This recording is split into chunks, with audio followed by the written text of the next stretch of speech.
Good evening, and thanks for joining for the next bedtime stories.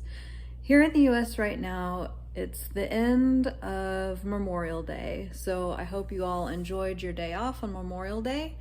And I've skipped ahead in this book to read a story that relates to Memorial Day, in that it honors soldiers in the past, and it's about the formation of the Khalsa. And the Khalsa is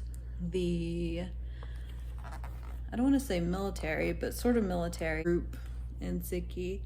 And ironically, if somebody has the last name Khalsa and they dress in white, those actually aren't Khalsa or Sikh. Those are silly clown people. So we can just ignore them, and we'll go ahead and read this story. It's called The Five Loved Ones. Here we go. By the supreme sacrifice of Guru Tegh Bahadur at Delhi, the fame of the institution of Guru Nanak spread to every nook and corner of the country.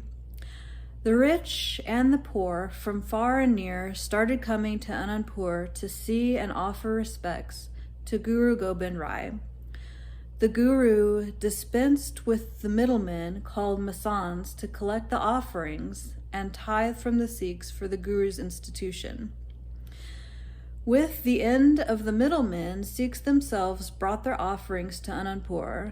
This resulted in increase of love for the institution, and the devotees began to get the pleasure of beholding their Guru face to face. The Muslim petty landlords and other robbers began to harass the Sikh devotees on their way to Anandpur with their offerings. To escape the robberies and harassment on the way, the Sikh devotees armed themselves. They used the arms for self-defense. The skirmishes were the signs of awakening of the lowly and downtrodden classes. The Sikhs kept arms and had the skill to use them, but did not carry them all the time. The Guru, finding the suitable time, decided to arm the Sikhs. He sent invitations to the Sikhs to assemble at Anandpur on Baisakhi Day, the 30th of March of 1699. An estimated 80,000 Sikhs were present at Sri Kaskar in the morning congregation. The Guru joined the congregation after the recitation of Asa Devar, which is the ballad from the Granth Sahib, and when that was over, he had a shining sword in his hand. Showing the sword to the congregation, he said in a thunderous voice, "I need a head. Is there a Sikh who is ready to present his head to his Guru?" Seeing this phenomenon of a sword in the Guru's hand and the demand for a head by the Guru, the congregation was terrified with disbelief, and silence fell all around.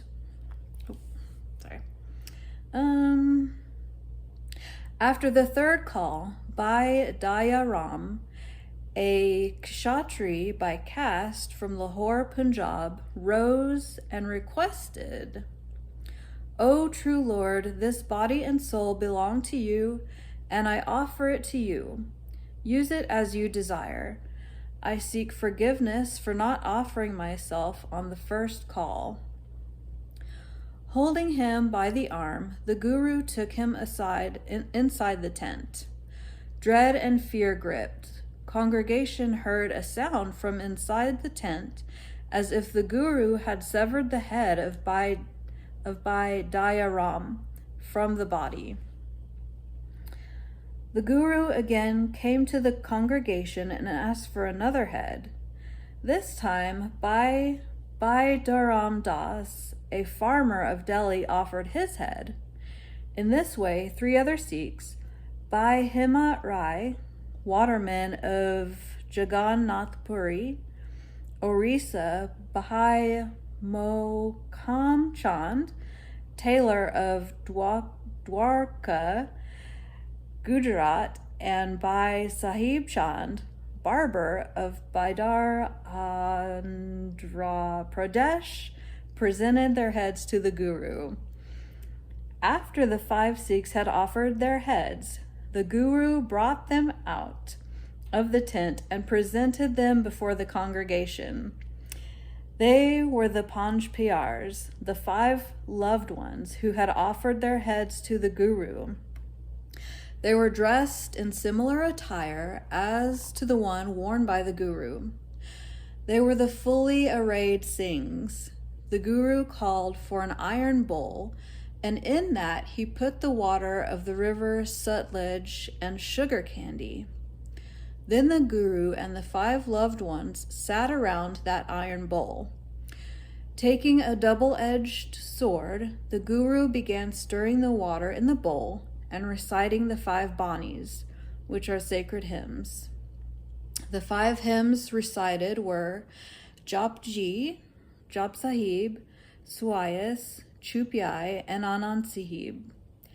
After the completion of recitation of the 5 sacred hymns, the Guru said, "This is the Amrit, or nectar, which has been prepared. Khalsa, the pure, will be created with this nectar. Khalsa will be the army of Waheguru, or God. Khalsa will destroy tyranny." The nectar thus prepared was administered to the 5 loved ones. It was also sprinkled in their eyes and hair. By partaking of the nectar by the 5 loved ones, Khalsa was created. The Guru requested the Khalsa that he be administered to the bounty of the nectar and be made Khalsa. Having partaken the Amrit, Guru Gobind Rai became Guru Gobind Singh. The Guru bestowed the gift of the nectar on the Sikhs and made them Singhs, or lions, and gave women the title Kaur, which means princess. He abolished the 4 castes and differences created by the Brahmins. He put women on equal footing to men in all respect. The differences between high caste and low caste people were abolished among the Singhs. All the Singhs became brothers. The dirt of ego was washed from the minds of the Singhs, and they were made Khalsa, the pure one. The Guru made compulsory for the Singhs to wear 5 kakars: kesh, which is hair; kanga, which is a comb; kara, which is an iron bracelet; kirpan, which is a sword; and kachera, which is long breeches, or like underpants. He also forbid them from the company of other women in adultery, to eat meat of animals killed slowly in the Islamic ways, to use the use of intoxicants, to smoke and to cut hair, and ask them to recite the 5 sacred hymns daily. He made Khalsa the saintly soldier. It is worth noting that the 5 loved ones who offered their heads to the Guru were all from different states, and only one of them was from Punjab. All the 5 were from different places, different professions, and spoke different languages. From this, one can imagine how far the roots of Sikhism were spread. The Guru's devotees were not only in Punjab and Delhi, but were all over India.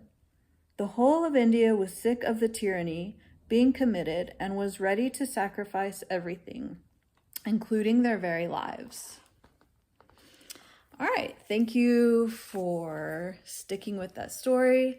And again, the contest is going, and if you comment below to any of the stories, I'll be giving away all 5 of these books, 1 through 10, at the end of me reading them.